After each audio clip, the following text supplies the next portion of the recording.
Uma guerra importante aí do Lula contra o gabinete do ódio do Campos Neto. E o Lula tá perdendo a paciência, viu? Com a cretinice, com a canalice de alguns jornalistas. O Lula passou aí a finalmente ocupar o papel aí de grande comunicador do governo. Eu tava falando aqui inúmeras vezes, o Lula não fala, o Lula tem que começar a falar. Falar quais são os problemas do Brasil e mostrar para a população, porque se ele que é o presidente não fala, quem vai falar? Pois bem, o Lula até repetiu essa minha fala aqui numa entrevista ontem. E a imprensa não está gostando nada das falas do Lula. Por quê? Porque quando o Lula fala e expõe os verdadeiros problemas do Brasil, os problemas que são os grandes bancos e patrocinadores da imprensa, que é quem paga aí o salário desses jornalistas, eles não gostam, né, de serem expostos. E aí os criadores do problema começam a tentar criar outros problemas para culpar o Lula. O que aconteceu aí? Na semana passada, e nessa semana também, o dólar subiu frente a quase todas as moedas do mundo, tá? Esse mês o dólar subiu frente a várias moedas do mundo. Um dos motivos é que lá o governo americano aumentou a taxa de juros, que era praticamente zero. Os juros nos Estados Unidos, juros reais, que é o juro descontando a inflação, é zero. Mas eles aumentaram um pouquinho. E aí quando aumenta a taxa de juros, sempre a moeda acaba valorizando um pouco. E aí o que acontece? No Brasil, obviamente, o real foi uma das moedas que desvalorizou frente ao dólar. Porém, o mercado financeiro, que está ali, assim com o presidente do Banco Central, que é o Campos Neto, lembre-se, já falei aqui milhares de vezes, o Campos Neto está impondo ao Brasil uma taxa de juros de 10,5% ao ano, que custa 800 bilhões de reais por ano aos cofres públicos. A gente paga, são 2,5 bilhões de reais por dia que a gente paga para banqueiro vagabundo bilionário, tá bom? É essa situação neste exato momento. Então, só no momento, enquanto você assiste esse vídeo, nesses 15 minutinhos aí, vão algumas dezenas de milhões de reais para banqueiro vagabundo. Esse é o Brasil, tá? Tudo imposto pelo Bolsonaro Campos Neto. O Lula tá irritadíssimo com isso. Aí ele começou a falar. E aí a imprensa começou a mostrar. E o Lula expôs a imprensa. Olha só o que acontece, a imprensa passou a disseminar inúmeras fake news contra o Lula. Fake news mesmo, coisa inventada. Pegar a declaração dele e mudar o que ele fala. Começar a inventar coisa. E aí, obviamente, lembre-se, é um gabinete do ódio. Então tem quem financia o gabinete do ódio. Assim como no bolsonarismo funcionava dentro do Palácio do Planalto com dinheiro público, dessa vez funciona dentro de redações de grandes portais aí e de grandes jornalões e de canais de TV, e é sustentado sim com dinheiro público dessa taxa de juros criminosa do Campos Neto. O Campos Neto dá dinheiro para os banqueiros dão para a imprensa. Às vezes, o financiamento vem direto com dinheiro público do governo do estado de São Paulo, que é governado pelo Tarcísio, ou às vezes da prefeitura de São Paulo, que é o bolsominion Ricardo Nunes, dois aliados do Campos Neto, que até participam de jantares com ele. Pois bem, tá tudo bem claro, cristalino. Tem um gabinete do ódio atuando na imprensa brasileira contra o Lula e contra qualquer um que tente expor a verdade. Por isso que eu sou o que mais falo sobre o assunto aqui, por isso que eu que fui ali atacado no Estadão e no Globo, em matérias de capa dos dois jornais. Por quê? Porque eu tenho a maior audiência e eu falo disso aqui quase todos os dias. Aí o que acontece? Olha só o que aconteceu. O Lula deu uma entrevista ao UOL. O Lula deu entrevista ao UOL no mesmo dia em que a editora-chefe do UOL disseminou fake news contra ele, tá? Então, no mesmo dia em que o Lula deu entrevista ao UOL, essa aqui é a editora-chefe do UOL, dizendo o seguinte, isso foi capa de praticamente toda a imprensa, tá? Quero mais mulheres e negros no governo, mas é difícil achar, diz Lula. Essa é a editora-chefe do UOL, tá? Editora-chefe, Carla Gimenez. É uma canalice, é uma cretinice sem igual. O Lula nunca disse essa frase. O Lula não apenas o Lula nunca disse essa frase, o Lula falou o oposto disso. Vou ler para vocês a frase do Lula, tá bom? Eu vou deixar aqui para quem quiser ler, quem quiser pausa para ler, mas eu vou ler aqui para você. Ó. Não é que não tenha mulheres e negros, é que a oferta é menor na medida em que, embora seja a maioria da população, mulheres e negros não tiveram uma participação política histórica mais contundente. Eu quero mais mulheres no governo, eu preciso de mais negros no governo, eu preciso que o Brasil tenha eu preciso que o governo tenha a cara do Brasil.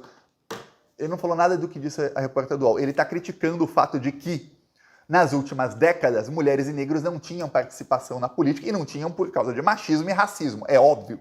E que hoje, quando ele tem que fazer escolhas políticas, lembremos, o Lula não tem maioria. Tem uma parte aí da esquerda que é a esquerda que é antipetista, é uma esquerda que sempre faz o que a direita gosta, que tenta aí exigir do Lula que ele governe como se tivesse maioria.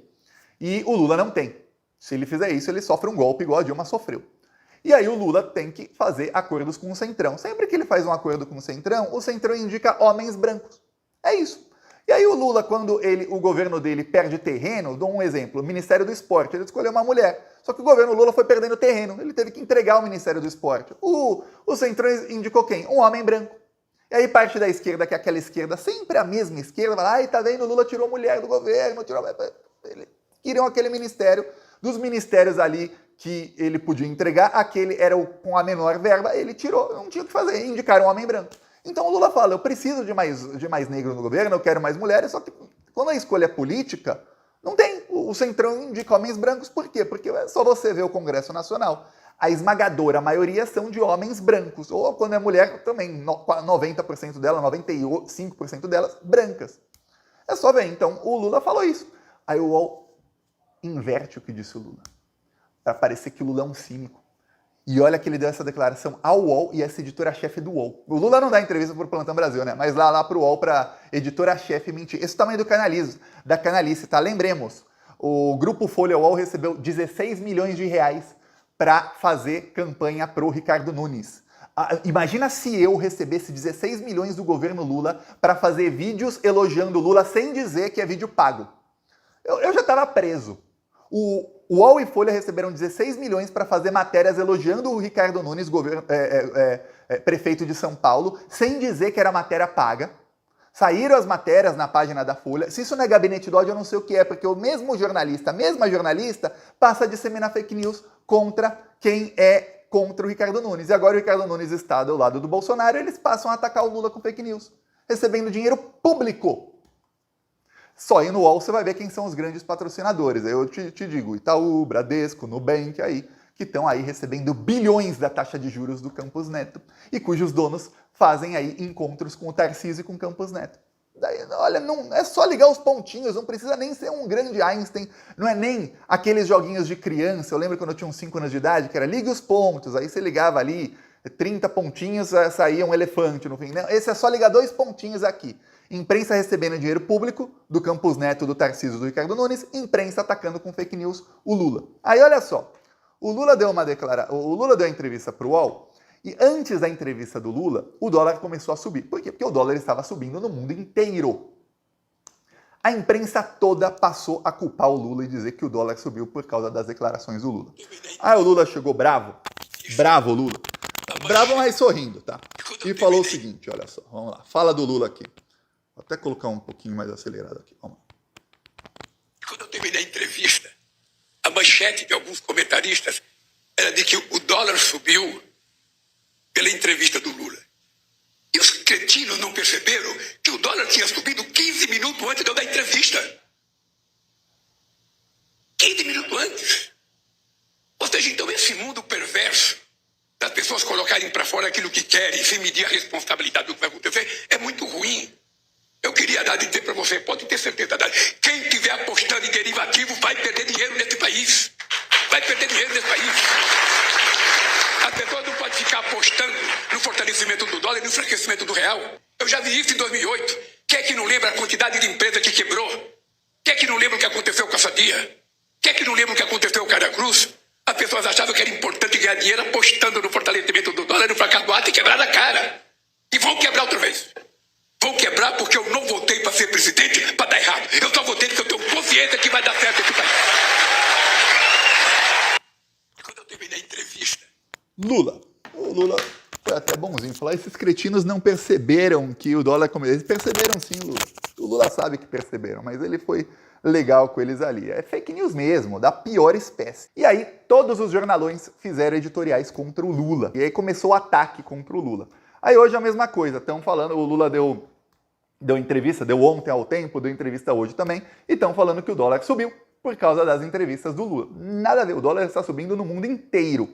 Aí o Lula deu numa entrevista ao Tempo, que aí segundo eles o dólar chegou a 5,55 graças a essa fala aqui do Lula. Vamos lá. O Lula falou de derivativos, é o seguinte, tem grandes empresários bilionários brasileiros que começaram a vender reais para comprar dólar e a comprar derivativos, são produtos aí derivados do petróleo, derivados aí de outras matérias-primas, de outros commodities. E aí eles apostam nisso em dólar. Quando eles começam a vender reais e comprar dólar, o que acontece? O dólar sobe. Ele deu o exemplo da Sadia, que a Sadia quase faliu entre 2008 e 2010, porque apostaram aí no dólar contra o real. Ou seja, estão apostando contra o governo Lula, estavam apostando. E aí o que aconteceu? O dólar não disparou igual acharam. Pelo contrário, o governo Lula conseguiu ali. E aí quem apostou nisso, eles estavam apostando em derivados do aço. Eles quebraram a cara, quase faliram apostando contra o governo. Empresários bilionários juntinhos tentando derrubar o governo Lula lá em 2008, tá? Governo Lula 2, que acabou com 87% de aprovação. Então lá atrás já estavam tentando. Aqui continuam tentando. Aí o Lula fala outra aqui, ó, outra do Lula. O dólar e desvalorizar o real. E o Banco Central tem a obrigação de investigar isso. É bem isso que eu falei e vou continuar falando. Porque se o presidente da República for eleito e ele não puder falar, quem vai falar? O cara que perdeu? Quem vai falar pelo Brasil é o presidente do Banco Central? Não, é o presidente da República. Foi eleito para isso. Para falar e falar aquilo que é a linguagem do povo brasileiro. E vou dizer alto e bom som, a taxa de juros de 10,50 é irreal para uma inflação de 4%. É isso. É importante todo mundo saber. Agora, sabe, eu não sou do Conselho Monetário Nacional. Eu não sou diretor do Banco Central. Sabe, então, isso vai poder melhorar quando eu puder indicar o presidente que vai para o Senado e a gente vai construir uma nova filosofia. O presidente da República não pode ficar brigando com o presidente do Banco. Tá aí Lula. E ó, repetiu até o que eu falei aqui em vários vídeos. Falei, se o Lula não falar, quem é que vai falar? Peço sua inscrição no canal. Seguimos aqui na luta.